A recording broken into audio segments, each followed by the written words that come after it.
টানা 4 দফা কমানোর পর দেশের বাজারে যদিও গতকাল কিছুটা বেড়েছে স্বর্ণের দাম, তবে আন্তর্জাতিক বাজারে ফের কমেছে এই মূল্যবান ধাতুর দাম। এর জেরে দেশের বাজারে ফের কমতে পারে সোনার দাম। সাধারণত বৈশ্বিক সংকটের সময় বিনিয়োগকারীরা মূল্যস্ফীতির বিরুদ্ধে নিরাপদ আশ্রয় হিসেবে স্বর্ণের দিকে ঝুঁকে পড়েন, ফলে স্বর্ণের দাম দ্রুত বেড়ে যায়। কিন্তু এবারের চিত্র ভিন্ন। বিষয়টি নিয়ে একটি বিশ্লেষণ প্রকাশ করেছে আল জাজিরা। গত ফেব্রুয়ারির শেষ দিকে যুক্তরাষ্ট্র ও ইসরায়েলের যৌথভাবে ইরানের ওপর হামলা চালানোর পরপরই স্বর্ণের ওপর চাপ তৈরি হয়।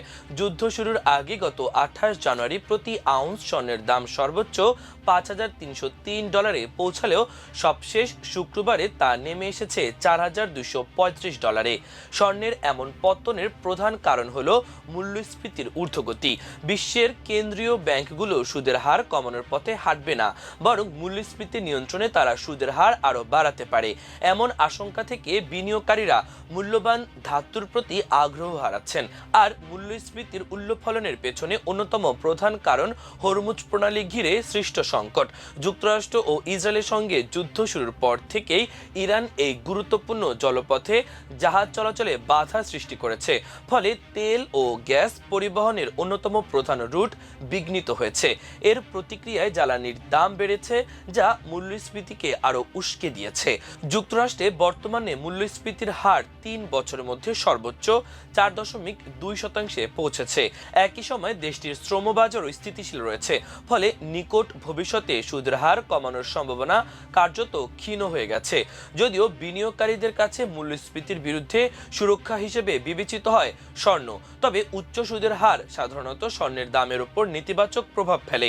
কারণ স্বর্ণ একটি নন ইয়েল্ডিং বা সুদবিহীন সম্পদ, অর্থাৎ স্বর্ণ নিজে কোনো লভ্যাংশ বা নিয়মিত আয় দেয় না।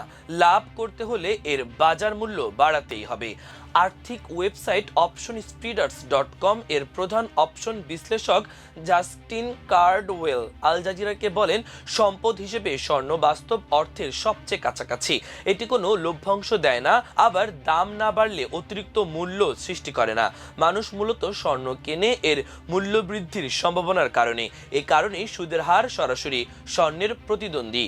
কার্ডওয়েলের ভাষায়, যখন সুদের হার বেশি থাকে এবং মানুষ ডলারে বিনিয়োগ করতে আগ্রহী হন, তখন বিনিয়োগ হিসেবে স্বর্ণ তার আকর্ষণ হারাতে শুরু করে। ইরান যুদ্ধ ডলারের চাহিদায় ইতিবাচক প্রভাব ফেলেছে, আর যেহেতু স্বর্ণের মূল্য ডলারে নির্ধারিত হয়, তাই সাধারণত এই দুটি বিপরীতমুখীভাবে চলাচল করে। শুক্রবার যুক্তরাষ্ট্র ও ইরানের মধ্যে সম্ভাব্য একটি সমঝোতার খবর প্রকাশিত হওয়ার পর স্বর্ণের দাম আগের দিনের তুলনায় সামান্য বেড়ে দিন শেষ করে।